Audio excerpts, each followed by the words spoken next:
Good evening to all. Voice கிளியரா இருக்கா? Display தெளிவா இருக்கான்னு செக் பண்ணுங்கப்பா.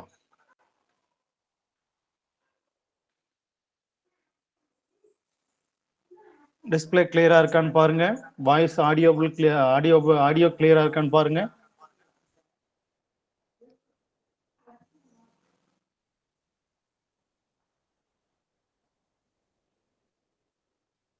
குட் ஈவினிங் பா. எல்லாத்தையும் கேக்குதுங்களா? நான் பேசுறது கேக்குதா? ஆடியோ கிளியரன்ஸா இருக்கா? இருக்குங்க சார். ஓகேப்பா, ஓகே. சரி, ஓகே. இன்னைக்கு நம்ம கிளாஸ்ல பார்க்க போறது நெக்ஸ்ட் கண்டினியூவேஷன் ஒயரிங் சிஸ்டத்துல டைவர்சிட்டி ஃபேக்டர். சரியா? Diversity factor. அடுத்து அதுல இருந்து வோல்டேஜ் டிராப் கேபிள்ஸ்ல எப்படி நடக்குது, ஏன் வோல்டேஜ் டிராப் ஆகுது கேபிள்ல ஏன் வந்து வோல்டேஜ் டிராப் ஆகுது, வோல்டேஜ் டிராப்னால என்ன இஷ்யூஸ் இருக்கு, என்ன இம்பாக்ட் இருக்கும், டிராப் அதிகமாச்சுன்னா என்ன ஆகும், கம்மியாச்சுன்னா எப்படி இருக்கும், ஏன் வந்து டிராப் ஆகுது லைன்ல ஆர் கேபிள்ல அப்படின்னு பார்ப்போம். சரி, ஃபர்ஸ்ட் டைவர்சிட்டி ஃபேக்டர் அப்படின்னா என்னன்னா, ஒரு டொமஸ்டிக் லைனு ஆர் இண்டஸ்ட்ரியல் லோட்ல எந்த ஒரு ஏரியாவில் லைட்டிங் இன்ஸ்டாலேஷன் பண்றப்ப அந்த எல்லா லைட்டிங் லோட்லயுமே total lighting load up to ஒரு 10 பாயிண்ட்ஸ் டு 20 பாயிண்ட்ஸ் இருக்குன்னா, டியூப் லைட் பாயிண்ட்ஸ் மட்டும் லைட்டிங் லோடு மட்டும் 20 பாயிண்ட்ஸ் நம்ம ஃபிக்ஸ் பண்ணியிருக்கோம்னா மேக்ஸிமம் 20 பாயிண்ட்ஸுமே நைட் டைமிங்ல ஆன் பண்ண மாட்டோம். அது என்ன மீனிங்னா, எங்க நமக்கு தேவையோ, எங்க யூஸ் பண்றதுக்கு கன்வீனியன்ஸா இருக்கு ஒண்ணு, எங்க நம்ம அக்சஸ் பண்றோம், எந்த ஏரியாவில் நம்ம லைவா நம்ம ரூம்ல எந்தெந்த ரூம்ஸ்ல நம்ம எசென்சியலா தேவை அந்த ரூம்ஸ்ல மட்டும்தான் நம்ம லைட் போடுவோம். ரிமைனிங் பிளேசஸ்ல லைட்லாம் ஆஃப் பண்ணி வச்சிருப்போம். சரியா? ஒரு சாமி ரூமா இருந்தாலும் சரி, ஒரு டைனிங் ஹாலு, போர்ட்டிகோ, கிச்சனு, வராண்டாஸு, எங்க வந்து எசென்சியலா இருக்குதோ அந்த லைட்ஸ் மட்டும் தான் நம்ம மேக்ஸிமம் ஆன் பண்ணுவோம். ஒரு 20 லைட் பாயிண்ட்ஸ் ஃபிக்ஸ் பண்ணியிருக்கோம் வீடு ஃபுல்லா, செகண்ட் ஃப்ளோர் ஃபர்ஸ்ட் ஃப்ளோர்ல எல்லாத்துலயுமே ஒரு 20 பாயிண்ட்ஸ் லைட் ஃபிக்ஸ் பண்ணிருக்கோம்னா அட்டன் டைம்ல, அதாவது சேம் டைம்ல அந்த 20 பாயிண்ட்ஸ் நம்ம ஆன் பண்ண மாட்டோம். ஏன்னா எங்க தேவை இருக்கோ, எங்க நம்ம நைட்ல பயன்படுத்தணும் ஆன் பண்ணணும்னு எசென்சியல் இருக்கு, அங்க மட்டும் தான் நம்ம ஆன் பண்ணுவோம். எல்லா நேரத்துலையும் எல்லா லைட் பாயிண்ட்டும் நம்ம யூஸ் பண்ண போறது இல்லை. பகல்ல மேக்ஸிமம் லைட்டு யூஸ் பண்ண மாட்டோம். எங்க வந்து கொஞ்சம் டார்க்கான பிளேஸ் இருக்கோ அங்க மட்டும்தான் லைட்டு ஆன் பண்ணுவோம். அந்த பிளேஸ்க்கு மட்டும் நம்ம இலுமினேஷன் கொடுக்கணும். சரி, நம்ம அக்சஸ் பண்றது கன்வீனியன்ஸா இருக்கணும். சரி, அப்ப அந்த லோட்ஸ் 20 லோட்ஸ்ல மேக்ஸிமம் ஆன் பண்ண மாட்டோம். அதுல ஒரு 60% லோடு, 60 ஆர் 65 ஆர் 70 அந்த ரேஞ்சில தான் லோட்ஸ் வந்து மேக்ஸிமம் ஆன் பண்ணுவோம். சரிங்களா? அப்படிங்கிறப்ப எல்லா லோட்ஸும் சேமா ஆன் பண்ணாம ஒரு 65 டு 70க்குள்ள அந்த பர்சன்டேஜுக்குள்ள மட்டும்தான் லேம்ப்ஸ் நம்ம ஆன் பண்ணுவோம். சரியா? அந்த டைமிங்ல இருக்கிற லோட்ஸ் தான் வந்து பாத்தீங்கன்னா டைவர்சிட்டி ஃபேக்டர் அப்படின்னு சொல்றோம். சரியா? அதாவது மேக்சிமம் லோடு, அதாவது டிமாண்டு ஒரு 1000 வாட்ஸ்ன்னா மேக்ஸிமம் 1000 வாட்ஸே யூஸ் பண்ண மாட்டோம். லேசர் 700 வாட்ஸ், 600 வாட்ஸ், ஒரு 800 வாட்ஸ் மேக்ஸிமம் யூஸ் பண்ணுவோம். சரியா? 100% ஒரு 1000 வாட்ஸ் வீட்டுக்கு வாங்கியிருக்கோம், அல்லது 3000 வாட்ஸ் 3 கிலோவாட் வாங்கியிருக்கோம், டிமாண்ட் வாங்கியிருக்கோம் இபில இருந்துன்னா அந்த 3000 கிலோவாட்டும் 3000 வாட்ஸும் நம்ம 3 கிலோவாட்டும் அட்டன் டயத்தில் நம்ம ஆன் பண்ண மாட்டோம், யூஸ் பண்ண மாட்டோம். சரியா? ரேராக தான் ஏதாவது ஒரு டைமிங்கில் தான் வந்து பார்த்தீங்கன்னா அந்த மேக்ஸிமம் டிமாண்ட் வந்து ரீச் ஆகும். சரி, மேக்ஸிமம் ஆன் பண்ணுற சுச்சுவேஷன் வரும். சரி, ஏதாவது ஃபெஸ்டிவல் டைமில் முக்கியமான டைமிங்ஸில் மட்டும்தான் டோட்டல் லோடு ஆன் பண்ணுவோம். அதுக்கு முன்னாடி வரைக்கும் நம்ம ஒரு 65 டு 70க்குள்ளே இருக்கிற மாதிரி தான் லோட்ஸ்லாம் ஆன் பண்ணுவோம். சரி, அப்போ அந்த டைமிங்கில் இருக்கிற ஃபேக்டரைசேஷன் கால்குலேஷன் தான் பார்த்தீங்கன்னா டைவர்சிட்டி ஃபேக்டர்னு சொல்கிறோம். சரியா? இந்த டைவர்சிட்டி ஃபேக்டர் பார்த்தீங்கன்னா அதனோட வேல்யூ பார்த்தீங்கன்னா மேக்ஸிமம் 1ன்னு இருக்கும். சரிங்களா? இன்கேஸ் லோடை டிசைட் பண்ணுற ஒரு லோடு பார்த்தீங்கன்னா கனெக்ட் பண்ணுறது இந்த டைவர்சிட்டி ஃபேக்டரோட மல்டிபிள் பண்ணுவாங்க. அது எதுக்கு ஈக்குவலண்ட்டாக இருக்கும்னா லோடு வேல்யூக்கு ஈக்குவலாக இருக்கும். அதாவது நார்மல் ஒர்க்கிங் லோடுக்கு ஈக்குவலண்ட்டாக இருக்கும். ஒரு டைவர்சிட்டி ஃபேக்டர் வேல்யூவோட எவ்வளோ லோடு கனெக்ட் பண்ணி இப்போ கரண்ட்டாக லைவ்ல ஆன் பண்ணுறோமோ அந்த லோடு வந்து நார்மல் ஒர்க்கிங் லோடு அப்படின்னு சொல்ல வரோம். சரியா? இந்த டைவர்சிட்டி ஃபேக்டர் வந்து ரொம்ப இம்பார்ட்டண்டான ஃபேக்டர்.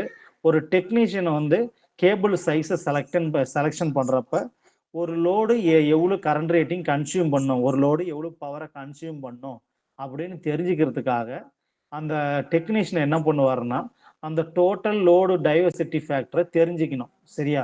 இப்போ இந்த ஒரு ரூம்ல 5 லைட் பாயிண்ட்ஸ் இருக்குன்னா அந்த 5 லைட் பாயிண்ட்ஸுமே பார்த்தீங்கன்னா டோட்டலாக மேக்ஸிமம் கன்சிடர் பண்ணி தான் கேபிள் சைஸை நம்ம செக் பண்ணணும். சரியா? அந்த கேபிள் சைஸும் பார்த்தீங்கன்னா லெசர் தேன் தி கனெக்டட் லோடு. அதாவது கனெக்டட் லோடு பார்த்தீங்கன்னா 3000 கிலோவாட்னா மேக்ஸிமம் இன் ஃபியூச்சரில் எக்ஸ்பென்ஷனுக்கு என்ன பண்ணணும்னா ஒரு 20% எக்ஸஸாக இருக்கும். அதாவது பவர் பார்த்தீங்கன்னா ஒரு 3000 வாட்ஸ் வாங்கியிருக்காங்க, ஃபியூச்சரில் 2 ஃப்ரிட்ஜு ஒரு கிரைண்டர் ஆட் பண்ணுறேன் லோடில் அப்படின்னா அப்போ வந்து பார்த்தீங்கன்னா நம்ம அட்டன் டயத்தில் வந்து கேபிள்ஸ் வந்து மாற்றிக்கிட்டே இருக்க முடியாது. சரி, அப்போ டோட்டல் லோடையும் கால்குலேட் பண்ணணும். அந்த டைவர்சிட்டி ஃபேக்டர் மேக்ஸிமம் ஒரு 70% லோடு மட்டும் ஆன் பண்ணுற மாதிரி செக் பண்ணி தான் பார்த்தீங்கன்னா இந்த கேபிள் சைஸையும் கால்குலேட் பண்ணுவாங்க. சரியா? இது வந்து ஒரு டெக்னீஷியன், அது ஒரு எலக்ட்ரீஷியனோ ஒரு எலக்ட்ரிக்கல் இன்ஜினியரோ ஒரு கேபிள் சைஸை செலக்ட் பண்ணுறதுக்கு இந்த டைவர்சிட்டி ஃபேக்டர் ரொம்ப இம்பார்ட்டண்டான ஒன்று. சரியா? இதெல்லாம் இந்த ஃபேக்டர்ஸ்லாம் கன்சிடர் பண்ணி தான் ஒரு டைவர்சிட்டி ஃபேக்டர் வந்து கிரியேட் பண்ணுறாங்க. அதாவது லோடு ஃபேக்டர் ஒரு வீடு டொமஸ்டிக்காக இருந்தாலும் சரி இண்டஸ்ட்ரியலாக இருந்தாலும் சரி லோடு எவ்வளோ வாங்கியிருக்கோம், லோடு டிமாண்ட் அதாவது பவர் எவ்வளோ வாங்கியிருக்கோம், கிலோவாட்டில் எவ்வளோ பவர் வாங்கியிருக்கோம், அந்த பவர் வந்து மேக்ஸிமம் நம்ம கரண்ட்டாக எல்லா டைமிங்லேயுமே அந்த டோட்டல் லோடை நம்ம கன்சியூம் பண்ணுறோமா அப்படின்னு செக் பண்ணுறதுக்காக பார்த்தீங்கன்னா இந்த டைவர்சிட்டி ஃபேக்டர் ரொம்ப இம்பார்ட்டண்டான ஒரு ஃபேக்டர். சரியா? செக் பண்ணிக்கங்க. அடுத்து வோல்டேஜ் ட்ராப் இன் கேபிள். ஏன் வந்து கேபிளில் வோல்டேஜ் ட்ராப் ஆகுது அப்படின்னா கவனிங்க, வோல்டேஜ் ட்ராப் இன் கேபிள். சரி, அதாவது எல்லா கண்டக்டர்ஸ்லையுமே வந்து பார்த்தீங்கன்னா ரெசிஸ்டன்ஸுங்கிற ஒரு ப்ராப்பர்ட்டி இருக்கும். சரியா? அதாவது எந்த ஒரு மெட்டீரியலுமே ரெசிஸ்டன்ஸ் இல்லாமல் இருக்கவே இருக்காது. சரி, ஒரு அப்போசிஷன் கம்பல்சரி இருக்கும். ஒரு கண்டக்டர் பேஸ் ஒயராக இருந்தாலும் சரி நியூட்ரல் ஒயராக இருந்தாலும் சரி சரி எந்த ஒயருக்குமே வந்து பார்த்தீங்கன்னா இன்டர்னல் ரெசிஸ்டன்ஸ்னு ஒரு ரெசிஸ்டன்ஸ் இருக்கும். ரெசிஸ்டன்ஸ் இல்லாத மெட்டீரியலே கிடையாது. இப்போ கரண்ட்டாக லைவ்ல அமெரிக்காஸில் யூஎஸ்ஏல பார்த்தீங்கன்னா சூப்பர் கண்டக்டர் ஒன்று கிரியேட் பண்ணியிருக்காங்க. அதனோட லாசஸ் பார்த்தீங்கன்னா ரொம்ப கம்மியாக இருக்கும். சரி, அதில் வந்து ரெசிஸ்டன்ஸ் ரொம்ப ரொம்ப ரொம்ப ரொம்ப லெசராக இருக்கும். சூப்பர் கண்டக்டர்னு அதுக்கு மீனிங் நேமு. சரியா? இப்போ இதில் பார்த்தீங்கன்னா நார்மலாகவே காப்பராக இருந்தாலும் சரி அலுமினியமாக இருந்தாலும் சரி சரியா எது வந்து கரண்ட்டை கேரி பண்ணுறதோ அதுக்கு மீனிங் தான் வந்து பார்த்தீங்கன்னா current carrying conductor. Voltage drop takes place due to internal resistance. சரியா? அதாவது டிஸ்டன்ஸ் அதாவது லென்த் இன்க்ரீஸ் ஆக ரெசிஸ்டன்ஸ் வந்து இன்க்ரீஸ் ஆகிட்டே இருக்கும். சரி, அந்த ரெசிஸ்டன்ஸ்னால என்ன ஆகுனா வோல்டேஜ் ட்ராப் இருக்கும். சரியா? சென்டிங் எண்டில் ஒரு 230 வோல்ட் இருக்குன்னா ரிசீவிங் எண்டில் ஒரு 170 160 150 அந்த ரேஞ்சில் தான் இருக்கும். சரியா? நமக்கு நார்மலாக டியூப் லைட்டு இலுமினேஷனுக்கு இருக்கிறதுக்கு அதாவது old tube light fluorescent tube பார்த்தீங்கன்னா 180 வோல்ட் இருந்தால் தான் டியூப் லைட்டை எரியும், இல்லைன்னா க்ளோவ் ஆகாது. சரியா? 180 வோல்ட்டுக்கு லெஸர் தானே இருந்தால் எரியாது. பட் இப்போ இருக்கிற எலக்ட்ரானிக் சோக் டியூப் லைட்ஸ் எல்லாம் பார்த்தீங்கன்னா மேக்ஸிமம் 130 140 வோல்டேஜுக்கு ஆப்ரேட் ஆகுது. சரி, அதுக்குள்ளே பார்த்தீங்கன்னா ஹை ஃப்ரீக்வன்சி ஆசிலேஷன்ஸில் உள்ள கெப்பாசிட்டர் இண்டக்டர்லாம் வச்சு கிரியேட் பண்ணி சுவிட்சிங் டிவைசஸ்லாம் யூஸ் பண்ணிட்டு அதில் மேக்ஸிமம் வோல்டேஜுக்கு ஆப்ரேட் ஆகிற மாதிரி எல்இடி டியூப் லைட்ஸ்லாம் வந்துருச்சு. சரி, அப்போ ஒவ்வொரு கண்டக்டர்ஸ்லையும் பார்த்தீங்கன்னா இன்டர்னல் ரெசிஸ்டன்ஸ் இருக்கும், அதனால வோல்டேஜ் ட்ராப்பு கம்பல்சரி இருக்கும். சரியா? டிரான்ஸ்மிஷன் லைனாக இருந்தாலும் சரி வீட்டில் இருக்கிற கேபிள்ஸ் வீட்டு ஒயரிங் ஒர்க்கில் பண்ணியிருக்கிற கேபிள்ஸு ஒயர்ஸு எல்லாமே பார்த்தீங்கன்னா ரெசிஸ்டன்ஸு டிஃபால்ட்டாகவே இன்டர்னல்ஸில் இருக்கும். சரியா? அந்த ரெசிஸ்டன்ஸில் தான் பார்த்தீங்கன்னா பவர் லாஸ் ஆகிறது. சரியா? வோல்டேஜ் குறைஞ்சதுன்னா அதாவது ஒரு மிஷின் ரன் பண்ணுறாங்க, ஒரு ஃப்ரிட்ஜ் ரன் ஆகிட்டு இருக்கு அப்படின்னா ஃப்ரிட்ஜுக்குள்ளே ஒரு கம்ப்ரஸர் இருக்கும், அது சிங்கிள் ஃபேஸ் கம்ப்ரஸரு. சரி, அப்போ அதுக்கு 230 வோல்ட் கொடுக்கணும். 230 வோல்ட் கொடுத்தா தான் அதனோட கரண்ட் ரேட்டிங் நார்மலாக எடுத்துக்கும். இன்கேஸ் 230 வோல்ட்டுக்கு லெஸராக ஒரு 140 வோல்ட் 160 வோல்ட் இருந்ததுன்னா அந்த லோடை ஓவர் கம் பண்ணுறதுக்கு கரண்ட் அதிகமாக எடுத்துரும். அப்போ கரண்ட் அதிகமாக எடுக்கும், வோல்டேஜ் கம்மியாக இருக்கும், அப்போ பவர் லாஸு அதிகமாக இருக்கும். சரியா? கெப்பாசிட்டியோட பவர் லாஸு அதிகமாக இருக்கும். சரியா? அதனால தான் வந்து பார்த்தீங்கன்னா வோல்டேஜ் ப்ரொஃபைல் கம்பல்சரி மெயின்டைன் பண்ணணும். சரியா? அதாவது டிஸ்ட்ரிபியூஷன் ஏரியாவில் இருந்தால் 3% மெயின்டைன் பண்ணணும். இன்கேஸ் இண்டஸ்ட்ரியல் கன்சியூமராக இருந்தால் 12%ன்னு சொல்கிறாங்க. சரியா? இது நம்ம இந்தியன் எலக்ட்ரிசிட்டி ரூல்ஸில் 3% 12%. சரி, இந்த ரேஞ்சிங்குள்ளே தான் வந்து பார்த்தீங்கன்னா வோல்டேஜ் ட்ராப் இருக்கும். சரியா? இதை நம்ம பார்த்தீங்கன்னா மேக்ஸிமம் கம்பல்சரி தெரிஞ்சுக்கணும். சரியா? எலக்ட்ரிக்கல் லைன்ஸில் allowable voltage drop in the transmission line or distribution லைன்னா 3%, இண்டஸ்ட்ரியலில் இருந்தால் 12%. சரி, இந்த ரேஞ்சு நம்ம செக் பண்ணிக்கணும். சரியா? The voltage drop in a premises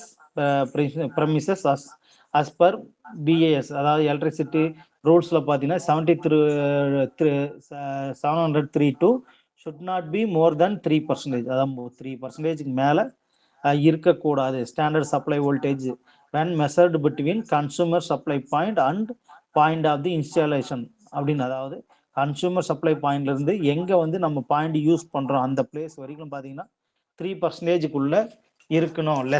மோர் தென் 3%க்குள்ள இருக்கக்கூடாது. சரியா? Allowable voltage drop will B compulsory follow but 3%. சரியா? when the conductors are carrying the maximum current under the normal condition of the service, அதாவது எப்பெல்லாம் current carrying conductor வந்து maximum current எடுக்குதோ அப்போ normal conditions பார்த்தீங்கன்னா சர்வீஸில் இருக்காது. சரியா? நார்மல் கண்டிஷனாக ஆப்ரேட் ஆகாது. சரி, அதாவது கரண்ட் ரேட்டிங் ரொம்ப அதிகமாக இருக்குது, வோல்டேஜ் கம்மியாக இருக்குன்னா கரண்ட் ரேட்டிங் அதிகமாக இருக்குது, வோல்டேஜ் ட்ராப் கரண்ட் ரேட்டிங்கும் அதிகமாக இருக்குது, வோல்டேஜ் ட்ராப்பு அதிகமாக இருக்குதுன்னா கரண்ட் ரேட்டிங் அதிகமாக எடுத்துக்கும் அப்ளையன்சஸ். சரியா? அது நார்மல் கண்டிஷனாக மேக்ஸிமம் கன்சிடர் பண்ண மாட்டோம். சரியா? ஒரு சர்வீஸில். சரி, in case voltage drop found in cables exceeds the stipulated time of 3% of voltage drop, stipulated limit of 3% voltage drop. in case கேபிளா இருந்தாலுமே எக்ஸீடா, அதாவது 3% மேல நம்ம அலோவபிள் ரேஞ்சு கிடையாது. சரி, அப்போ ஒரு டெக்னீஷியன் வந்து இன்கேஸ் ஏதாவது ஒரு கேபிள்ல மோர் தென் 3% ஆகுதுன்னா we have to choose another bigger size of the cable to maintain the voltage drop within the limits. சரி, அதாவது 3%க்கு மேலே, அதாவது எந்த ஒரு இப்போ ஒரு எக்ஸாம்பிளுக்கு ஒரு 10%, அது 10 ஸ்கொயர் கேபிள் சூஸ் பண்ணுறோம்.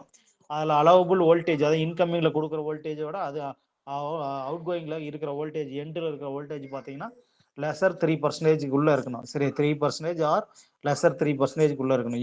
இன்கேஸ் மோர் தென் 3%னா we have to choose another size of the current carrying conductor. in case 10 square mm will be already used, means we have to choose another size of 16 square mm. சரியா? Square mm use பண்ணும், 16 square mm use பண்ணும். சரியா? அதாவது voltage ட்ராப்பை maintain பண்ணுறதுக்கு. சரியா? Voltage drop ரொம்ப கம்மியாக use பண்ணுறதுக்காக. சரியா? அப்போ தான் பவர் லாஸு ப்ராப்பராக இருக்கும். அந்த லிமிட்டுக்குள்ளே மெயின்டைன் பண்ணணும். சரியா? if the cable size is increased to avoid voltage drop in the circuit, the rating of the cable shall be current which the current designed to carry. அதாவது என்ன சொல்ல வராங்கன்னா, நம்ம கேபிள் சைஸை வந்து இன்க்ரீஸ் பண்ணுறப்ப that will be definitely give the voltage drop without voltage drop. சரியா? to avoid the voltage drop in the circuit, the rating of the cable shall be the current which the circuit is designed to carry. அதாவது இந்த ரேட்டிங்க்கு இந்த cable fix பண்ணி choose பண்ணி எடுத்தா அந்த voltage ட்ராப்பை power come பண்ணலாம், அதாவது வோல்டேஜ் ட்ராப்பை ரெடியூஸ் பண்ணிடலாம் அப்படிங்கிற மாதிரி டிசைன் பண்ணணும். சரி, அந்த இந்த கேபிள் சைஸ் சூஸ் பண்ணால் அந்த கேபிள் பவர் லாஸ் யூஸ் பண்ணுறது, அந்த வோல்டேஜ் வந்து ரெடியூஸ் பண்ணிடலாம், வோல்டேஜ் ட்ராப்பை குறைச்சிடலாம் அப்படிங்கிற மாதிரி. சரியா? சப்சர்க்யூட்டாக இருந்தால் in case in each subcircuit or each circuit or sub-circuit, the fuse shall be selected to match the load or cable rating whichever is minimum. Ensure the desired protection. அதாவது each circuit, எந்த ஒரு சர்க்யூட்டாக இருந்தாலும் சரி, சப் சர்க்யூட்டாக இருந்தாலும் சரி, fuse compulsory நம்ம செலக்ட் பண்ணி இருக்கணும். அதாவது லோடுக்கு மேட்ச் பண்ணுற மாதிரி ஃபியூஸ் ரேட்டிங் போட்டிருக்கணும். சரி, or cable rating which is minimum, அதாவது கேபிள் ரேட்டிங் ஆல்சோ மினிமமாகவும் இருக்கணும். ரேட்டிங்னா அது கரண்ட் ரேட்டிங் மினிமமாகவும் இருக்கணும்.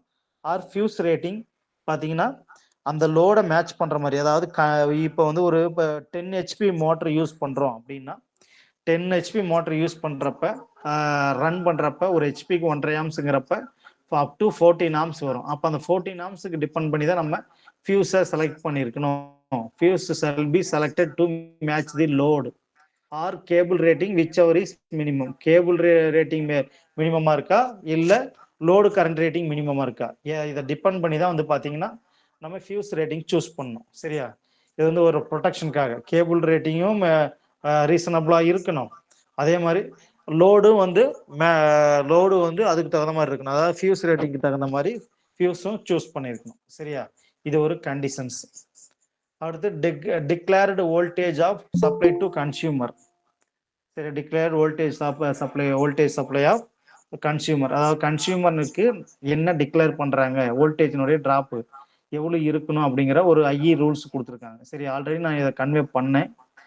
சரியா, லார்ஜஸ்ட் கன்சியூமராக இருந்த, அதாவது voltage point commencement of supply at the consumer should not vary from the declared voltage by more than 5%. சரியா, அதாவது மோர் தென் 5%க்கு மேல இருக்கக்கூடாது. Low or medium voltage or more than 12% in case of high extra high voltage. அதாவது low வோல்டேஜா இருந்தா not மோர் தேன் தி 5%. சரியா, below 5%க்குள்ள இருக்கணும். சரியா, டொமஸ்டிக் ஏரியாவா இருந்தா 3%. இன்கேஸ் இண்டஸ்ட்ரியல் கஸ்டமர் கன்சியூமரா இருந்தா 5%, பிலோ 5%க்குள்ள இருக்கணும். சரியா, இது எந்த ரூலை பேஸ் பண்ணி வருதுன்னா இந்தியன் எலக்ட்ரிசிட்டி ரூல் நம்பர் 54ல சொல்லிருக்கு. சரியா, இந்த ரூலை பேஸ் பண்ணி அப்போ வோல்டேஜினுடைய டிராப்னுடைய ரேட்டிங் பார்த்தீங்கன்னா பிலோ 5%. சரியா, மோர் தென் 5% இருக்கக்கூடாது. சரியா, அதே மாதிரி medium voltage or low voltage தான் வந்து பார்த்தீங்கன்னா 5%. இன்கேஸ் எக்ஸ்ட்ரா ஹை வோல்டேஜ், சரியா, எக்ஸ்ட்ரா ஹை வோல்டேஜ்னா 11 கிலோ வோல்ட்டுக்கு மேலே போச்சுனாவே எல்லாமே எக்ஸ்ட்ரா ஹை வோல்டேஜ் 132 கிலோ வாட்டு, 220 கிலோ வாட்டு, 765 கிலோ வாட்டுனா கம்பல்சரி 12% ஆஃப் தி ரேட்டிங். சரியா, வோல்டேஜ் ட்ராப் வில் பி 12%. சரியா, 12% இருக்கும். சரியா, செக் பண்ணிக்கங்க, இதுக்கு மேல இருக்கக்கூடாது. இது ஒரு ரூலு.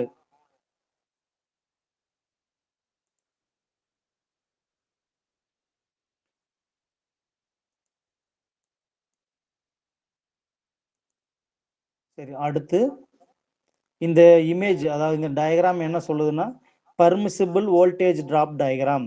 ஒவ்வொரு கன்சியூமர் பிளேசஸ்லயும் எவ்வளவு வோல்டேஜ் டிராப் இருக்கணும் அப்படிங்கிற மாதிரி. சரியா, இது வந்து டிஸ்ட்ரிபியூஷன் டிரான்ஸ்ஃபார்மர்,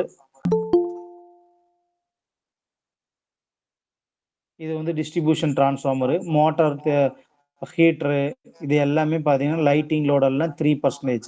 சரியா, ஃபேக்ட்ரி இண்டஸ்ட்ரியல் கன்சூமர் இருந்தால் 5%. சரியா, லோ வோல்டேஜ் கன்சியூமரில், லோ அண்ட் மீடியம் வோல்டேஜ் கன்சியூமரில் ஃபேக்ட்ரியாக இருந்தால் 5%. லைட்டிங் லோடு, டொமஸ்டிக் லோடு, வீட்டில் இருக்கிற ஹீட்டர் லோடு, மோட்டர் லோடு எல்லாத்துக்குமே 3% இருக்கணும். சரியா, கன்சியூமர் சைடில். சரியா, 12.5% பார்த்தீங்கன்னா வேரியேஷன் ஆஃப் தி எக்ஸ்ட்ரா, அதாவது extra high tension supply consumer. சரியா, ஹெச்டி கன்சியூமராக இருந்தால் 12.5% மெயின்டைன் பண்ணணும். சரியா, ஜென்ரேட்டிங் ஸ்டேஷனில் பார்த்தீங்கன்னா அப் டு 33 கிலோ வோல்ட் வரைக்கும் இருக்கும் ஜென்ரேட் பண்ணுற வோல்டேஜ் லெவலு. அதுல இருந்து ஸ்டெப் டவுன் பண்ணியிருக்காங்க. ஸ்டெப் டவுன் பண்ணிட்டு அது நமக்கு தேவையான அப்ளைடு வோல்டேஜ் செகண்டரி சைடில் 415 வோல்ட் கிடைக்குதா ஆர் சிங்கிள் பேஸ் கிடைக்குதா அப்படிங்கிற மாதிரி. சரியா, இது இன்கேஸ் இதுல இருந்து ஜென்ரேட்டிங் ஸ்டேஷன்ல 33 கிலோ வோல்ட்டை அகைன் 11 கிலோ வோல்ட்டை கன்வெர்ட் பண்ணி என்ன பண்ணுவாங்கன்னா ஹையர் கெப்பாசிட்டி மெஷின்ஸ் வச்சிருக்கிற பிக்கஸ்ட் ஒன் ஆஃப் தி கன்சியூமர்ஸுக்கு பார்த்தீங்கன்னா 11 கிலோ வோல்ட் டைரக்டாக கொடுப்பாங்க. சரி, அதுலேருந்து அவங்க ஸ்டெப் டவுனோ ஸ்டெப் அப்போ பண்ணி யூஸ் பண்ணுவாங்க. ஹீட்டிங் ஃபர்னஸுக்கெல்லாம் பார்த்தீங்கன்னா maximum step up transformer use பண்ணியிருப்பாங்க. சரியா, செக் பண்ணி. இது ஒரு பெர்மிசிபிள் வோல்டேஜ் டிராப் டயக்ராம். என்னென்ன வோல்டேஜ் ரேட்டிங்க்கு வோல்டேஜ் டிராப் வந்து பார்த்தீங்கன்னா எந்தெந்த பிளேஸுக்கு எவ்வளோ அலோவபிள் லிமிட்டு அப்படின்னு கொடுத்துருக்காங்க. சரியா, செக் பண்ணி ஒரு கிளான்ஸ் பார்த்துருங்க இதை. சரியா, ஸ்மால் கஸ்டமர், அதாவது லோ வோல்டேஜ் அண்ட் மீடியம் வோல்டேஜில் டொமஸ்டிக்காக இருந்தால் 3%, ஃபேக்ட்ரியாக இருந்தால் 5%. சரி, எக்ஸ்ட்ரா ஹை வோல்டேஜ் கன்சூமர்ஸாக இருந்தால் we have to choose 12.5 voltage drop. சரியா, செக் பண்ணிக்கணும்.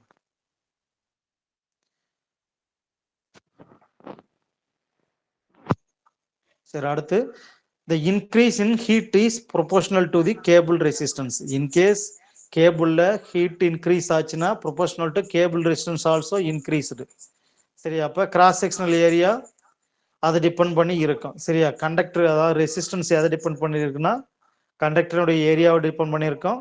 And also how many amount of temperature present in the cable அதையும் டிபெண்ட் பண்ணியிருக்கோம். சரியா? டெம்பரேச்சர் இன்க்ரீஸ் ஆக ரெசிஸ்டன்ஸ் இன்க்ரீஸ் ஆகும்.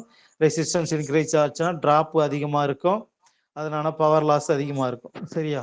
அப்போ internal resistance total resistance depend பண்ணி தான் ஒரு கேபிள்லேயே பவர் லாஸ் கிரியேட் ஆகும். சரி, அடுத்து சின்ஸ் ஓவர் ஹீட்டிங் டேமேஜஸ் த இன்சுலேஷன், அதாவது ஓவர் ஹீட்டிங் இன்சுலேஷன் வந்து ஓவர் ஹீட்டிங் டேமேஜஸ்ல இருந்து conductor size must be adequate to the prevent the from occurring, அதாவது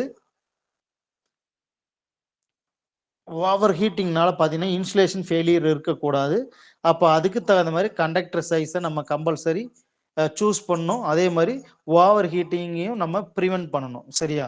இன்கேஸ் ஒரு 5 ஹெச்பி மோட்டர் இருக்குன்னா அதுக்கு வந்து 2.5 ஒயர் போதும். சரி, இன்கேஸ் 1 ஸ்கொயர் எம்எம்லாம் போட்டிருந்தாங்கன்னா 5 ஹெச்பி மோட்டர் ரன் பண்ண முடியாது. சரி, அப்போ அது டெம்பரேச்சர் அதிகமாகும். அதனால பவர் லாஸ் அதிகமாக இருக்கும். நம்மளால எக்யூப்மெண்ட்டை சேஃபாக ப்ரொடெக்ட் பண்ண முடியாது, ப்ரிவென்ட் பண்ண முடியாது. சரி, அப்போ compulsory we have to choose what is the rating of the machine and also what is the wire size. சரி, அப்போ கரண்ட் ரேட்டிங் டிபெண்ட் பண்ணி தான் நம்ம ஒரு மெஷினுடைய கரண்ட் ரேட்டிங் டிபெண்ட் பண்ணி தான் நம்ம ஒயரை சூஸ் பண்ணணும். சரியா? டேமேஜஸையும் ப்ரிவென்ட் பண்ணணும் அண்ட் ஆல்சோ இன்சுலேஷன் ஃபெயிலியரையும் நம்ம ப்ரிவென்ட் பண்ணணும். சரி, அதனால கரண்ட் ரேட்டிங் கம்பல்சரி செக் பண்ணிட்டு தான் நம்ம கேபிள்ஸை சூஸ் பண்ணணும். சரியா? அடுத்து excessive voltage drop impairs the performance of heating appliances. சரியா? லைட்ஸ் அண்டு எலக்ட்ரிக் மோட்டார்ஸ், அதாவது எக்ஸசிவ் வோல்டேஜ் ட்ராப் எங்கே இருக்கு அப்படின்னா heating appliances, electrical heater, induction motors, அங்கெல்லாம் பார்த்தீங்கன்னா வோல்டேஜ் ட்ராப் அதிகமாக இருக்கும். சரியா? ஏன்னா இண்டக்ஷன் ஹீட்டிங் ஃபர்னஸஸ்லாம் பார்த்தீங்கன்னா ஹீட்டிங் ஃபர்னஸ்ஸு, ஹீட்டிங் ஹீட்ரு, வாட்டர் ஹீட்ரு, இதுக்கெல்லாம் பார்த்தீங்கன்னா இன்டர்னல் ரெசிஸ்டன்ஸ் ரொம்ப அதிகமாக இருக்கும். சரியா? ஏன்னா ஹீட்டர்லாம் பார்த்தீங்கன்னா அயன் பாக்ஸ் எல்லாமே டங்ஸ்டன் ஃபிலமெண்ட்ல ரெசிஸ்டன்ஸ் தான் இருக்கும். சரியா? அப்போ அந்த ரெசிஸ்டன்ஸ் இருக்கிறப்ப என்ன ஆகுன்னா ஹீட்டிங் அப்ளைன்சஸ்னால பார்த்தீங்கன்னா பவர் லாஸ் ரொம்ப அதிகமாக இருக்கும். ரெசிஸ்டன்ஸ் அதிகமாக இருக்கிறதுனால பவர் லாஸும் அதிகமாக இருக்கும். சரியா? When compared to induction motor also. சரி, எலக்ட்ரிக் இண்டக்ஷன் மோட்டர்லையும் பார்த்தீங்கன்னா வைண்டிங்கினுடைய கரண்ட் ரேட்டிங், வைண்டிங்கினுடைய கண்டக்டர் ஏரியாவை டிபெண்ட் பண்ணி தான் பார்த்தீங்கன்னா ரெசிஸ்டன்ஸ் இருக்கும். அந்த ரெசிஸ்டன்ஸை டிபெண்ட் பண்ணி பவர் லாஸஸ் இருக்கும். சரி, இதெல்லாம் பார்த்தீங்கன்னா வோல்டேஜ் ட்ராப்னால என்ன இம்பேக்ட்ஸு, அதே மாதிரி வோல்டேஜ் ட்ராப் லிமிட் எவ்வளோ இருக்கணும் அப்படிங்கிற மாதிரி இதெல்லாம் பார்த்தீங்கன்னா இந்த கிளாஸஸ்ல பார்த்துருக்கோம். சரி, அடுத்து கால்குலேஷன் ஆஃப் வோல்டேஜ் ட்ராப், அதாவது சிங்கிள் ஃபேஸில் இருந்தாலும் சரி 3 ஃபேஸில் எப்படி வந்து அந்த வோல்டேஜ் ட்ராப்பை கால்குலேட் பண்ணுறது. சரியா? சிங்கிள் ஃபேஸ்லையும் 3 ஃபேஸ்லையும் வோல்டேஜ் ட்ராப்பை எப்படி கால்குலேட் பண்ணுறது அப்படிங்கிற மாதிரி. சரியா? அப்போ calculation of voltage drop in DC and single phase AC 2 wire circuits. சரியா? டிசியா இருந்தாலும் ஒரு பிளஸ் ஒரு மைனஸ் ஒயர் இருக்கும். அப்போ இதுக்கு சீரீஸாக பார்த்தீங்கன்னா ஒரு ரெசிஸ்டன்ஸு கனெக்ட் பண்ணியிருக்காங்க அப்படின்னா இது ஒரு லோடு. சரியா? ரெசிஸ்டன்ஸ் ஒரு 10 ஓம் இருக்கு ஆர் 150 ஓம் இருக்கு அப்படிங்கிறப்ப இது ஒரு லோடாக கன்சிடர் பண்ணுவாங்க. சரியா? அப்போ plus minus single phase 2 wires or single in DC 2 wires. சரியா? ஃபேஸ் நியூட்ரல் கனெக்ட் பண்ணி ஒரு லோடை அதே மாதிரி ஒரு ரெசிஸ்டன்ஸை கனெக்ட் பண்ணியிருக்கோம் அப்படின்னா இதில் பார்த்தீங்கன்னா ஒரு லாஸஸ் கிரியேட் ஆகும். சரியா? ஏன்னா இன்டர்னல் ரெசிஸ்டன்ஸ் இருக்கிறதுனால கம்பல்சரி வோல்டேஜ் ட்ராப் இல்லாமல் இருக்காது. சரியா? எல்லா கண்டக்டர்ஸ்லுமே பார்த்தீங்கன்னா இன்டர்னல் ரெசிஸ்டன்ஸ் கம்பல்சரி இருக்கும். சரிங்களா? அப்போ எப்படி வோல்டேஜ் ட்ராப்பை நம்ம கால்குலேட் பண்ணுறது அப்படிங்கிற மாதிரி பார்ப்போம். சரியா? In DC circuits or single phase AC 2 wire circuits. சரியா? எப்படி கால்குலேட் பண்ணுறது அப்படின்னா voltage drop equal to V equal to flowing current rating. சரியா? Current I into total resistance R. சரியா? ஈக்குவல் டு இங்கே வந்து 2 இன்ட்டு ஐஆர்னு இருக்குது. சரியா? அப்போ 2ங்கிறப்ப 2 கண்டக்டர்ஸ் வருது. சரியா? 2 கண்டக்டர்ஸ், பேஸுக்கு ஒரு கண்டக்டர், நியூட்ரலுக்கு ஒரு கண்டக்டர் இருக்குது. அதனால 2 இன்ட்டு ஐஆர்னு வரும். சரியா? 2 இன்ட்டு ஐஆர்னு வரும். சரியா? அப்போ ஐ எதை டினோட் பண்ணுதுன்னா கரண்ட்டை டினோட் பண்ணுது. Resistance R equal to resistance of the one conductor only. சரியா? அப்போ ஏன்னா ஒரு சர்க்கியூட்டுக்கு 2 கண்டக்டர் போகும், பேஸும் நியூட்ரல் 2 கண்டக்டர் போகும், ஆர் பிளஸ் மைனஸ் 2 கண்டக்டர் போகும். அப்ப 2னுடைய டிராப் என்னமா அது க்ளோஸ் பண்ணு. ஓகேப்பா, கவனிங்க. 2 ஒரு சிங்கிள் ஃபேஸா இருந்தா ஒரு பேஸ் ஒரு நியூட்ரல் இருக்கும், ஆர் பிளஸ் மைனஸ் இருக்கும். அப்ப 2க்கும் சேர்த்து தான் நம்ம டோட்டல் ரெசிஸ்டன்ஸ் ஃபைண்ட் அவுட் பண்ணணும். அப்பதான் வந்து டோட்டல் டிராப் என்னன்னு தெரியும். அப்ப 2 இன்ட்டு ஐஆர். சரியா, செக் பண்ணிக்கங்க. அடுத்து வோல்டேஜ் டிராப்புக்கு ஒரு ஃபார்முலா இருக்கு. Length of the cable L into actual current of the load. சரியா, டோட்டல் கரண்ட். சரி, actual current or total current of the load or maximum current of the load. இது வந்து current வந்து ஒரு 10 ஆம்ஸ், லென்த்து ஒரு 10 metre இருக்கு அப்படின்னா 10 into 10 divided by meter length of the cable per 1 volt drop. சரியா, அப்ப meter length of the cable, total meter length of the cable into current, rated current of the cable, கேபிளுடைய total current rating. சரியா, இதை depend பண்ணி தான் voltage drop இருக்கும். சரியா, இது பார்த்தீங்கன்னா XYன்னு ஒரு ரேட்டிங்ஸ் கொடுத்துருக்காங்க. Length of the cable X, actual current of the load is equal to Y. சரியா, ரிமைனிங் எல்லாம் சேமா இருக்கும். 2 ஃபார்முலாஸும் ஒன்று தான். சரியா, ஒரே இதுதான். XYங்கிறது எக்ஸுங்கிறது லென்த் ஆஃப் தி கேபிள், ஒய்ங்கிறது rate actual current of the load. சரியா, லோடுனுடைய ஆக்சுவல் கரண்ட். சரியா, செக் பண்ணிக்கங்க. அடுத்து 3 ஃபேஸ் சர்க்கியூட்ஸ் ஆகியிருந்தா 1.73 இன்ட்டு ஐஆர், அதாவது √3ங்கிறது தான் 1.73. சரியா, 1.73 இன்ட்டு ஐ இன்ட்டு ஆர். சரியா, 3 ஃபேஸ்ல √3 இன்ட்டு ஐஆர் அந்த ரேட்டிங்ல இருக்கும். வோல்டேஜ் டிராப் எப்படி calculate, what is the formula for the 3 phase circuit voltage drop. சரியா, வோல்டேஜ் டிராப்னுடைய 3 ஃபேஸ் சர்க்கியூட்ல in 3 phase circuit what is the formula for the voltage drop அப்படின்னு கொஸ்டின் கேட்கலாம். சரி, அப்ப √3 இன்ட்டு ஐஆர்னு எழுதணும். சிங்கிள் ஃபேஸுக்கு என்ன பண்ணணும், டைரக்டாவே 2 இன்ட்டு ஐஆர்னு எழுதணும். சரியா, voltage drop for the single phase means we have to write compulsory 2 into IR அந்த ரேட்டிங் எழுதணும். In case 3 phase circuits means we should use 1.73 or √3 into IR இந்த ரேட்டிங்ல இருக்கும். சரியா, 3 phase circuitsல செக் பண்ணிக்கங்க.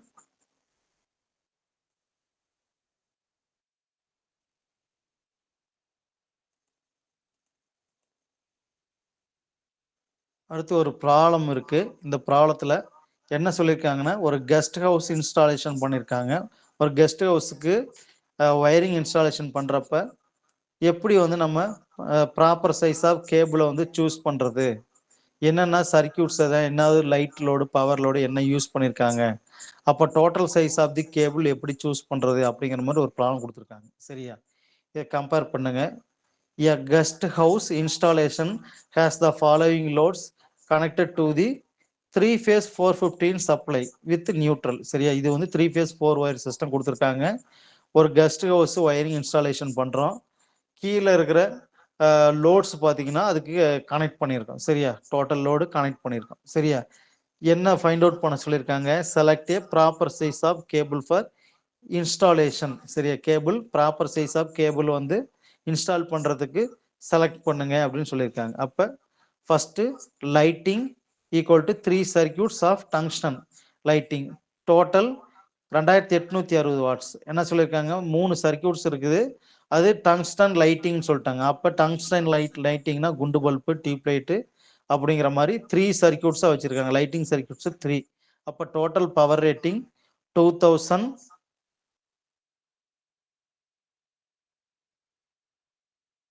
1 minute பா.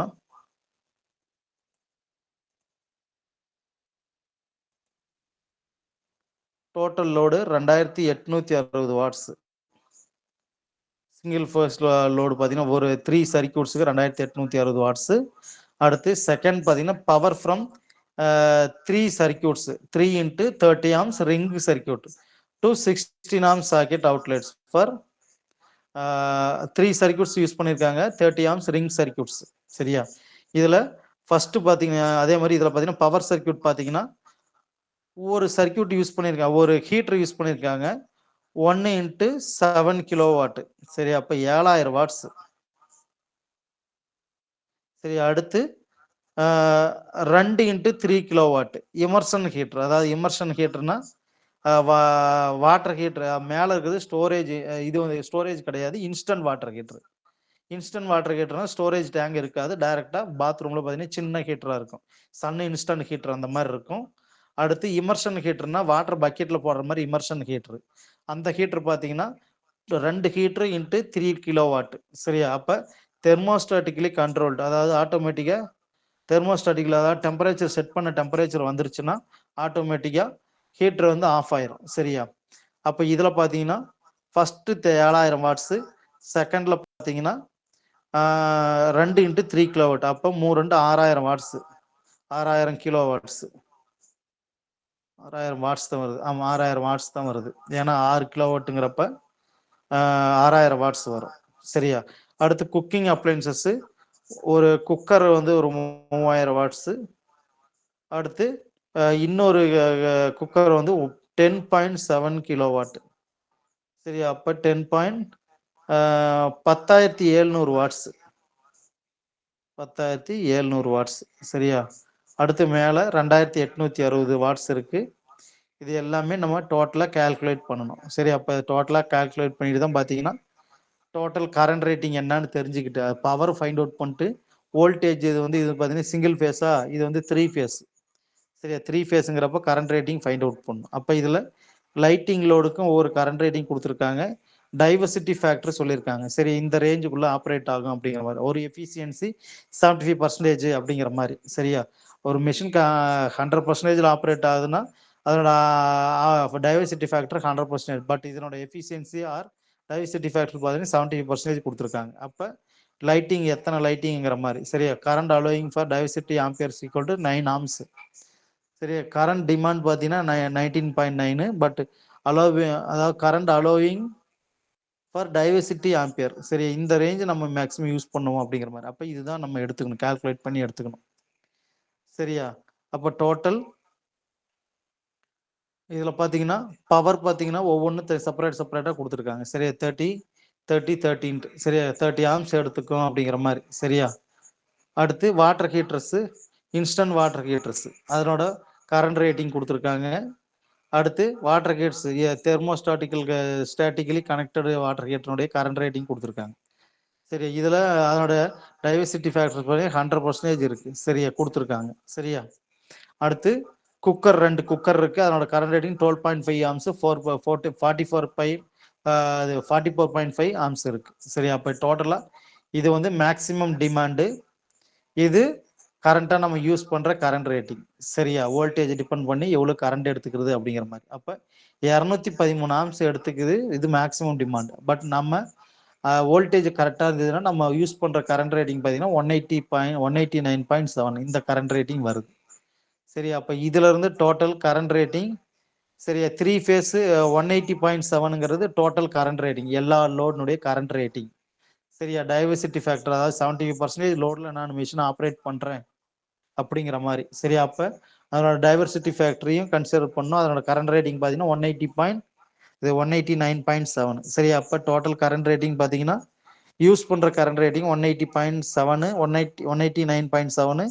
அப்ப இது வந்து டோட்டல் கரண்ட் ரேட்டிங். அப்ப 3 ஃபேஸ்ங்கிறப்ப ஒவ்வொரு ஃபேஸையும் டிவைட் பண்ணணும். அப்ப 3 ஃபேஸையும் டிவைட் பண்றப்ப 189.7 டிவைட் பை 3ங்கிறப்ப 63.23 ஆம்ஸ் கிடைக்குது. சரியா? அப்ப we have to choose 65 amps per phase. ஒரு பேஸுக்கு 65 ஆம்பியர் வந்து நம்ம கரண்ட் கேரி பண்ற மாதிரி கண்டக்டர்ஸ் சூஸ் பண்ணணும். சரியா? 65 ஆம்ஸ் ஒரு பேஸ் கண்டக்டர் பார்த்தீங்கன்னா இன்கேஸ் இங்க வந்து 3 ஃபேஸ் சர்க்யூட்னு சொல்லிட்டோம். அப்போ 4 வயர்ஸ் சூஸ் பண்ணோம். ஏன்னா நியூட்ரல் தேவை கம்பல்சரி. 3 ஃபேஸ் ஒரு நியூட்ரல் இருக்கணும், அப்பதான் வந்து 3 ஃபேஸ் சர்க்யூட்டுங்கிறது. சரியா?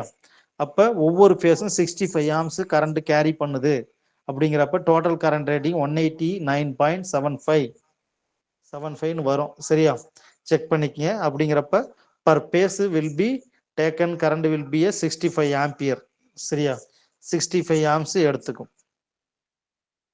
டோட்டல் 65 ஆம்ஸ் எடுத்துக்கணும். 63 வருது, அரௌண்டா நம்ம பர் பேஸுக்கு 65 ஆம்ஸ் எடுத்துக்கணும். சரி, அப்ப இந்த 65 ஆம்ஸ் ஒவ்வொரு கரண்ட் கேரிங் கண்டக்டர் சூஸ் பண்றப்ப நம்ம எந்த கரண்ட் ரேட்டிங்க்கு கேபிள் யூஸ் பண்றது, என்ன சைஸ் கேபிள் யூஸ் பண்றது அப்படின்னு பார்க்கணும். சரியா? இங்க பாத்தீங்கன்னா இது எல்லாமே சிங்கிள் பேஸ் லோட்ஸ். அப்ப சிங்கிள் பேஸ் லோடுங்கிறப்ப ஒரு பேஸும் நியூட்ரலுக்கு இன் பிட்வீன்ல கனெக்ட் பண்ணியிருப்போம். அப்ப அப்ளைடு வோல்டேஜ் பாத்தீங்கன்னா 240 volt. Declared voltage will be a 240 volt and length of the longest run in a circuit will be a 50 மீட்டர்ஸ்க்குள்ள இருக்கணும். சரி, இது ஒரு ரூல் தான். சரியா? 240 volt applied voltage will be a 240 volt. But longest run circuit எவ்வளவு distance போகணும்னா 50 மீட்டருக்குள்ள இருக்கணும். சரி, 50 மீட்டர் இருக்கணும். அதுக்கு மேல எக்ஸீட் ஆகக்கூடாது. சரியா? சரி, பர்மிசிபிள் வோல்டேஜ் டிராப் எப்படி ஃபைண்ட் அவுட் பண்றது? ஆல்ரெடி சிங்கிள் ஃபேஸா இருந்தா 3%, அதாவது டொமஸ்டிக் லோடுங்கிறப்ப 3% இருக்கணும். சரியா? அதே ஃபேக்டரிஸா இருந்தா 5% இருக்கணும். சரியா? ஆல்ரெடி பார்த்துருப்போம். அப்ப இங்க பாத்தீங்கன்னா 3%. அப்போ 240 3% drop, consideration drop into 240 volt divided by 100. சரியா? அப்ப 7.8 வோல்டேஜ் டிராப். அப்ப பர் சர்க்யூட்டுக்கு 7.8 வோல்டேஜ் டிராப் இருக்கும். சரியா? ஒரு வயருக்கு. சரியா? அப்ப 240 வோல்ட் இன்ட்டு 3% டிவைடட் பை 100. அப்ப 7.8 வோல்ட் டிராப் இருக்கும். சரியா? Permissible voltage drop at the rate of 3%. சரியா? அப்ப 7.8 வோல்ட் இருக்கும். சரியா? 240 வோல்ட் தான் நம்ம எடுக்கிறோம். ஒவ்வொரு கண்டக்டருக்குமே சிங்கிள் ஃபேஸ்ல 240 வோல்ட் எடுக்கிறோம். பட் கரண்ட் ரேட்டிங் பாத்தீங்கன்னா அது appliance system total load current depend பண்ணி இருக்கும்.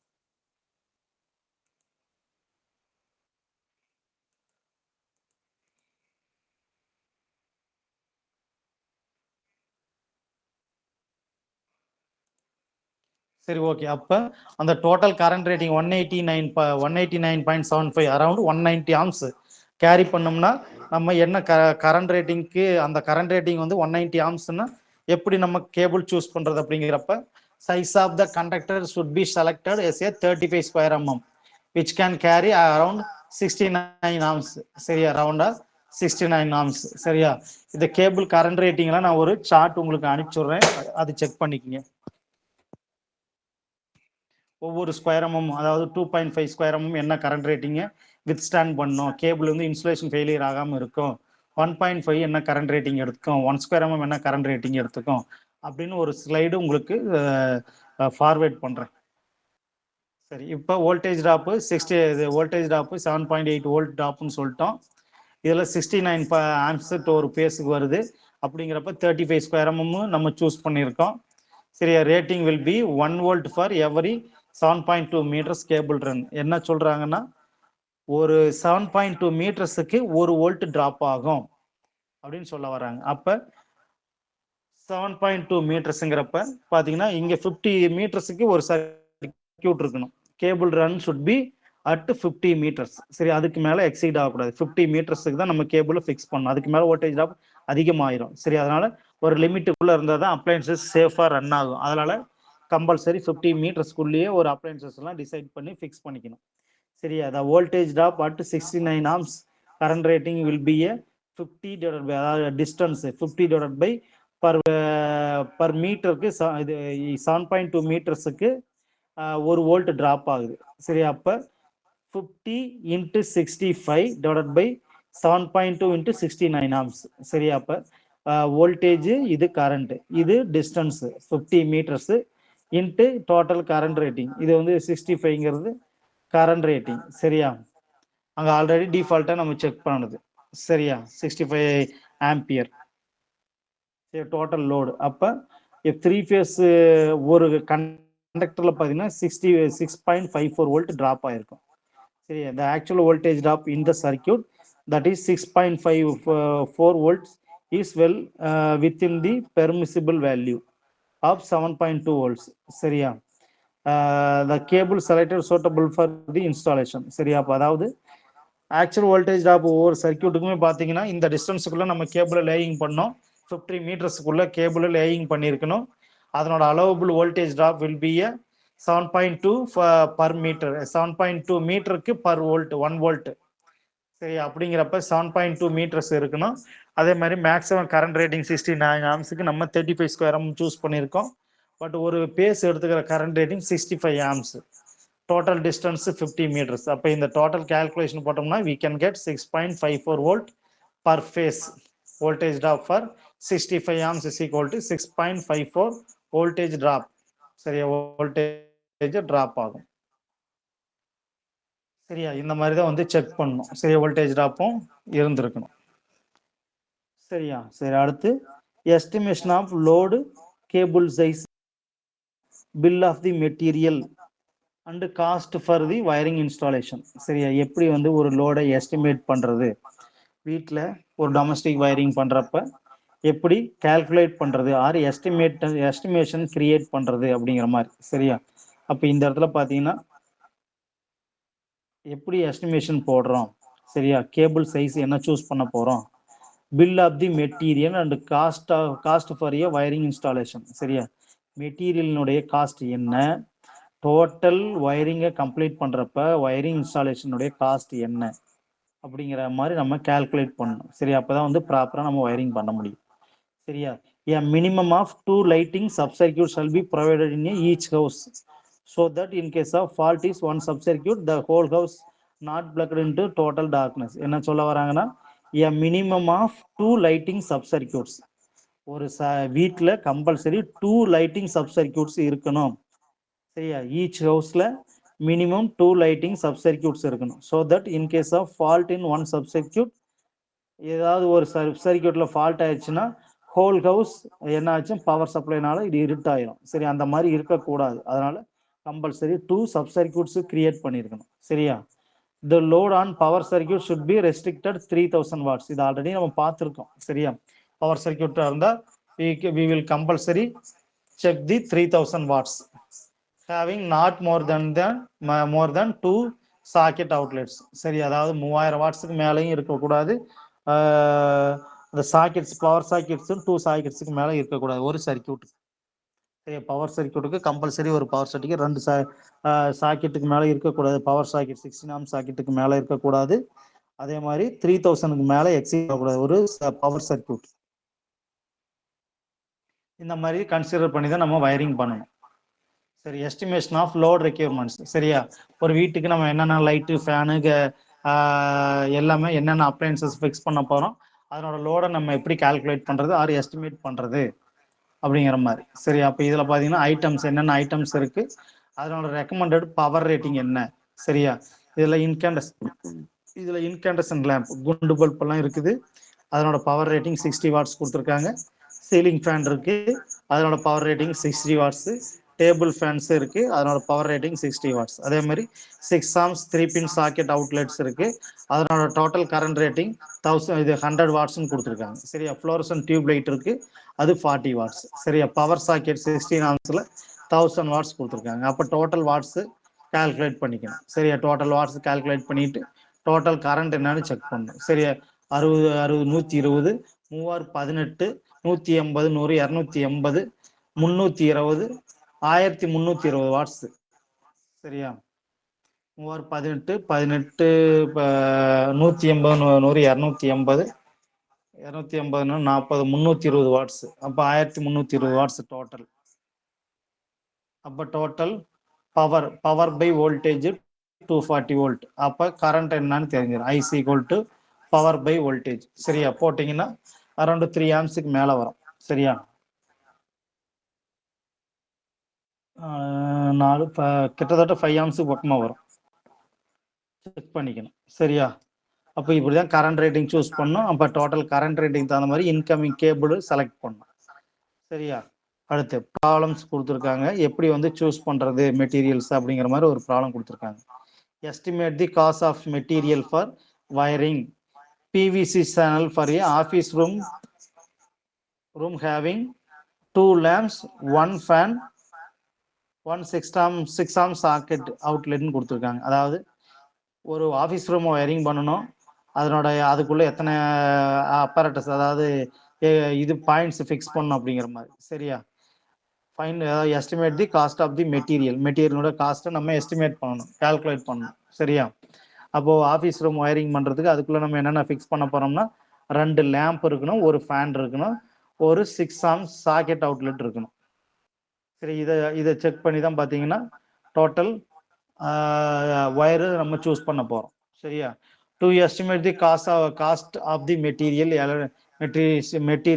the electrician has to follow these steps. அதாவது ஒரு எலக்ட்ரீஷியனா இருக்கிறவர் கம்பல்சரி எஸ்டிமேட் பண்ணிட்டு அந்த காஸ்ட் ஆஃப் தி மெட்டீரியல் என்னன்னு சூஸ் பண்ணி ஒரு கஸ்டமருக்கு சொல்லணும்.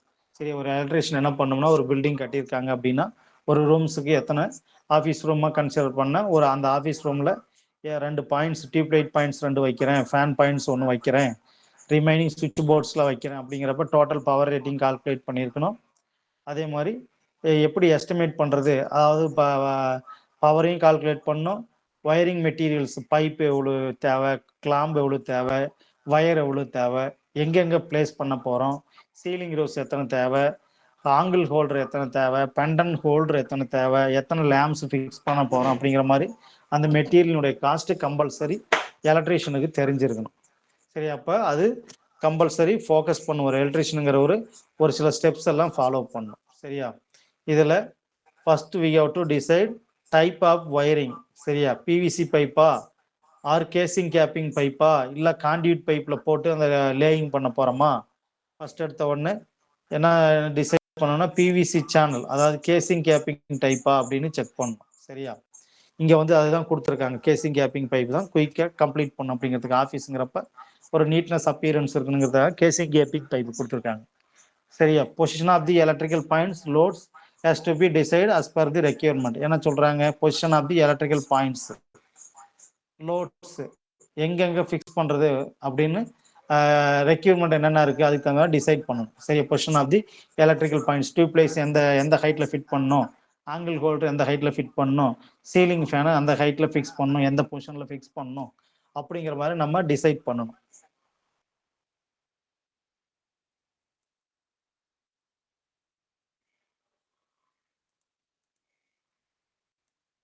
புரியுதாப்பா? லைவ்ல இருக்கீங்களா?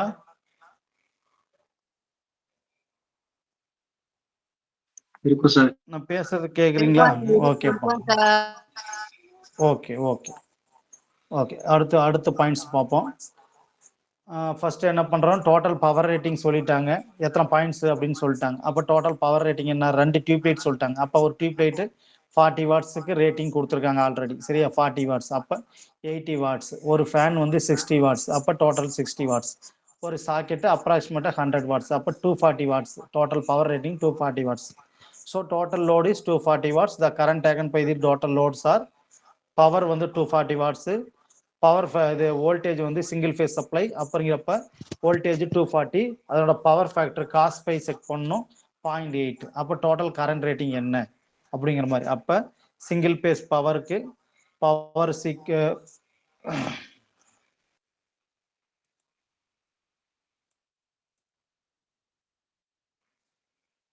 ஒன் மினிட்ப்பா. ஓகே, அதாவது சிங்கிள் பேஸ் பவர் கால்குலேட் பண்றப்ப power equal to VI cos phi. சரியா, cos phi.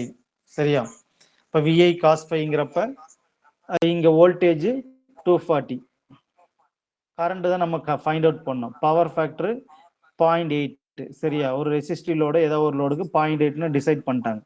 சரியா, பவர் பார்த்தீங்கன்னா 240, அதே 240 வாட்ஸ்.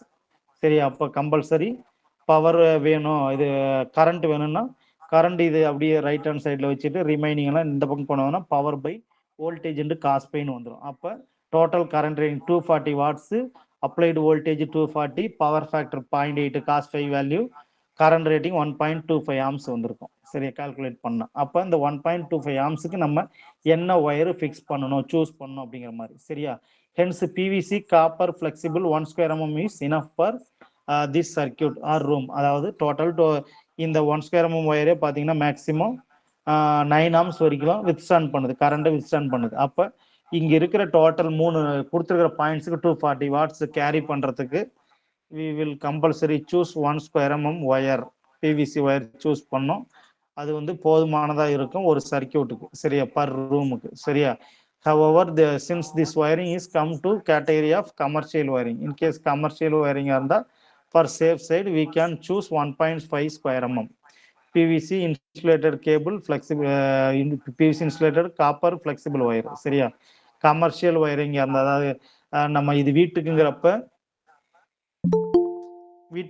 கம்பல்சரி நம்ம என்ன பண்றோம், 1 ஸ்கொயர் எம்எம்னு யூஸ் பண்ணிடுறோம் ஆஃபீஸ் ரூமுக்கு. இன்கேஸ் வாடகைக்கு பில்டிங் விடுறோம் கமர்ஷியலாக பிஸ்னஸ் மோட்டிவேஷனோட கமர்ஷியல் பில்டிங்காக விடுறோம்னா we have to choose ஒரு சேஃபஸ்ட் கண்டிஷனுங்கிறப்ப 1.5 square mm PVC insulated cable வந்து நம்ம வயர் வந்து சூஸ் பண்ணிக்கணும். சரியா, டோட்டல் லோடு இந்த மாதிரி தான் கேல்குலேட் பண்ணணும். கரண்ட் ரேட்டிங்கை டிபெண்ட் பண்ணி தான் நம்ம இந்த கேபிள்ஸ் அதாவது வயர்ஸை சூஸ் பண்ணணும். சரி, the maximum number of wire run in a PVC channel is 5. Hence 19 mm to 10 mm PVC channel by may be used. அதாவது கேசிங் கேப்பிங் பைப் சொல்லிட்டாங்க, வயரிங்கில் அதான் யூஸ் பண்ண சொல்லியிருக்காங்க. அப்போ கேசிங் கேப்பிங்கிறப்ப இந்த இடத்துல பார்த்தீங்கன்னா அடிபாட்டத்தில் ஒரு ஸ்கொயர் பாக்ஸில் இருக்கிற மாதிரி இருக்கும். இது பார்த்தீங்கன்னா டாப் பீஸு. சரிங்களா, அந்த மாதிரி டாப் பீஸ் இருக்கும். அதுக்கு மேலே ஒரு பாட்டம் பீஸ் இருக்கும். சரியா, அது டாப் பீஸ் இருக்கும், பாட்டம் பீஸ் இருக்கும். அதனோட சைஸ் டைமென்ஷன் 19 mmனா 1 இன்ச்சு யூஸ் பண்ண சொல்லியிருக்காங்க. 1 இன்ச்சு சைஸ். சரியா, அதாவது 1 இன்ச்சு சைஸ் ஆறு 3/4 இன்ச்சு சைஸ். 1 இன்ச்சுங்கிறப்ப 25 mm வரும் வயரிங் பைப்பில். பட் 3/4 இன்ச்சு வரப்ப 19 mm வரும். சரியா, அதனோட உள்ள அகலம் டெப்த்து பார்த்தீங்கன்னா 10 mm இருக்கணும். சரியா, அகலம் வந்து 10 mm இருக்கணும்னு சொல்லியிருக்காங்க. சரியா, பிவிசி சேனல் மேபி யூஸ்டு பயன்படுத்தப்படலாம். 19 mm to 19 mm into 10 mm PVC channel type casing capping use பண்ணிக்கலாம். சரி, யூஸ் பண்ணால் போதும் அப்படிங்கிற மாதிரி. சரி, அப்போ என்னென்ன அக்சசரிஸ் நமக்கு தேவை கொடுத்துருக்கிற எஸ்டிமேஷனுக்கு ஒரு ரூமுக்கு வயரிங் பண்ணுறதுக்கு அப்படிங்கிற மாதிரி. சரியா, அப்போ PVC channel 19 mm into 10 mm 12 metre தேவைன்னு போட்டிருக்காங்க. சரி, இது ஒரு அப்ராக்சிமேஷன் தான். சரி, ஏன்னா அது நம்ம இங்கே ஒரு அசம்ஷனில் தான் நம்ம கிரியேட் பண்ணுறோம். சரி, அடுத்து 1.5 square mm PVC insulated copper flexible wire up to 650 volt. 650 வோல்ட்னா அந்த வயர்னுடைய இன்சுலேஷன் அப் டு 650 வோல்ட் வரைக்கும் வித் ஸ்டாண்ட் பண்ணும். சரியா, இப்போ இருக்கிற 1.5 ஸ்கொயர் mm எல்லாமே 1100 வோல்ட் வரைக்கும் வித் ஸ்டாண்ட் பண்ணுது. சரியா, அடுத்து ஃப்ளஷ் டைப் எஸ்பிடி. அதாவது ஃப்ளஷ் டைப் எஸ்பிடிங்கிறது சிங்கிள் போல் சுவிட்சு. சரியா, சிங்கிள் போல் சுவிட்சு 6 ஆம்ஸ் 250 வோல்ட்டில் appliances 4 appliances 2 tube light 2 fan என்னமோ சொல்லியிருந்தாங்க. 2 டியூப் லைட்டு ஒரு ஃபேனு ஒரு சாக்கெட் அப்படிங்கிறப்ப 4 சுவிட்ச் எல்லாமே 6 ஆம்ஸ். சரியா, அடுத்து ஃப்ளஷ் டைப் சாக்கெட் 6 ஆம்ஸில் 1. ஏன்னா இங்கே ஒரு சுவிட்ச் ஒரு சாக்கெட்டு தேவைன்னு கேட்டிருக்காங்க. சரியா, 2 டியூப் லைட்டு ஒரு ஃபேனு, அப்போ 3க்குமே 3 சுவிட்சு, சாக்கெட்டுக்கு ஒரு சுவிட்சு, அப்போ சாக்கெட்டு 1. சரியா, ஃப்ளஷ் டைப் சாக்கெட் 6 ஆம்ஸில் 1. அடுத்து உட்டன் சுவிட்ச் போர்டு.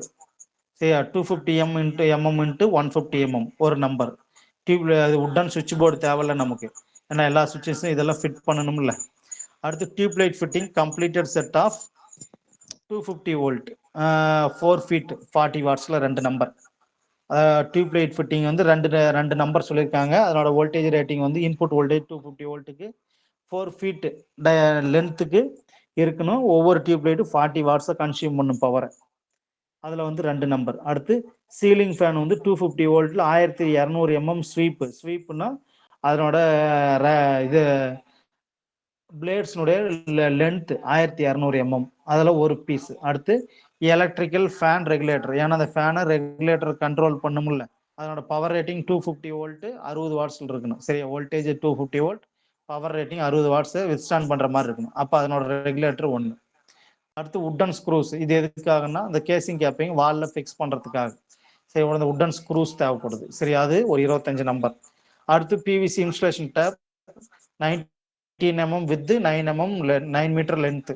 சரி, இன்சுலேஷன் டேப் தேவை வயர் ஜாயின் பண்ணுறதுக்கு, அந்த பர்பஸ் யூஸ் ஆகும். சரி, அதுக்கு யூஸ் பண்ணுறது. சரி, அடுத்து சீலிங் ரோஸு 3 பிளேட்டு. சரியா, 250 வோல்ட்டில் 6 ஆம்ஸில் 3 நம்பர் தேவை. சரியா, சீலிங் ரோஸ் எதுக்காகன்னா 2 டியூப் லைட்டுக்கு சீலிங் ரோஸ் தேவை, ஒரு ஃபேனுக்கு சீலிங் ரோஸ் தேவை. சீலிங்கில் ஃபிக்ஸ் பண்ணியிருப்பாங்க. சீலிங்கில் ஃபேனுக்கு ஃபிக்ஸ் பண்ணுறப்ப சீலிங் ரோஸ்ல இருந்து தான் பவர் அவுட்புட் வெளியே எடுக்கணும், கனெக்ஷன்ஸ் வெளியே எடுக்கணும், இன்புட்ஸு உள்ளே கொடுக்கணும். சீலிங் ரோஸ்க்குள்ளே வெளியே ஃபேனுக்கு எடுக்கணும், டியூப் லைட்ஸுக்கு கனெக்ஷன் எடுக்கணும். அதனால ceiling rose 3 ceiling rose use பண்ணிடணும். சரி, அப்போ total cost of the material calculate பண்ணி போடணும். சரியா, இன்னைக்கு அவைலபிலிட்டியில் மார்க்கெட்டில் இந்த அக்சசரிஸ்க்குலாம் என்ன ரேட்டுங்கிறது எக்ஸாக்டாக தெரியாது, முன்ன பின்ன இருக்கலாம். சரி, அப்போ இதை தான் பேஸ் பண்ணி நம்ம அக்சசரிஸ் சூஸ் பண்றது, என்னென்ன ரேட்டிங்ஸ் இருக்குன்னு தெரிஞ்சுக்கிறது, என்ன பவர் ரேட்டிங், என்ன கேபிள் ரேட்டிங், இதெல்லாம் வந்து நம்ம எஸ்டிமேட் போட்டு பார்க்கணும் ஒரு ஆஃபீஸ் ரூம் ஒயரிங் பண்றப்ப. சரியா? டொமஸ்டிக்காக இருந்தாலும் சரி,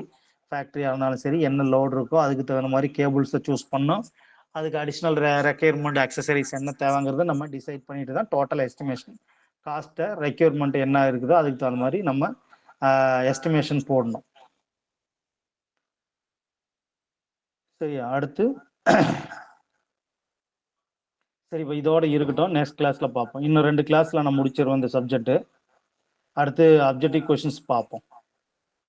estimation for the 3 phase domestic and commercial wiring. அதாவது 3 phase டொமஸ்டிக், அதாவது வீட்டு ஹவுஸ் ஒயரிங் 3 phaseம், கமர்ஷியல் ஒயரிங்கும் எப்படி பண்றது, அதுக்கு எப்படி எஸ்டிமேஷன் போடுறது அப்படிங்கிறது நெக்ஸ்ட் கிளாஸ்ல பார்ப்போம். இது எல்லாமே ஒரு அப்ராக்சிமேஷன் தான்ப்பா. எல்லாமே பார்த்தீங்கன்னா ஒரு அப்ராக்சிமேஷன், அக்யூரேட்டா இந்த காஸ்ட்ல நம்ம கொண்டு வர முடியாது. சரியா? அது முன்ன பின்ன இருக்கலாம். காஸ்ட் வைஸ் பார்த்தீங்கன்னா பிளேஸ், அதாவது டிஸ்டன்ஸை பொறுத்து, ஏரியாவை பொறுத்து காஸ்ட் வைஸ் மெட்டீரியலுடைய காஸ்ட் டிஃபரன்ஸ் இருக்கும் கம்பல்சரி. சரியா? இது செக் பண்ணிக்கங்க. சரிப்பா, இது வரைக்கும் எடுத்தது ஏதாவது புரியாம இருக்கா? யாராவது ஏதாவது டவுட் இருக்கா?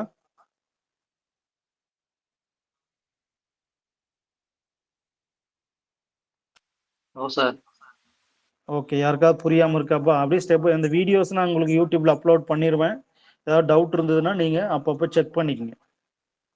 சரியா? அப்ஜெக்டிவ் கொஸ்டின்ஸ் அதிகமாக ஓகே சால்வ் சார். பண்ணும்பா, செக் பண்ணி பார்க்கணும். எல்லாரும் கொஞ்சம் டெடிக்கேட்டடாக ஃபாலோ பண்ணுங்கப்பா. எக்ஸாம்ஸு இது கிளாஸ் டெஸ்ட்லையும் அடுத்தடுத்து ஃபாலோ பண்ணுவோம். டெடிக்கேட்டடாக படிங்க, வீடியோஸை திருப்பி பாருங்க. ஓகேப்பா, வைண்ட் அவுட் பண்ணிக்கலாம். Okay next sir, class thank you. பார்ப்போம். தேங்க்யூப்பா, தேங்க்யூ.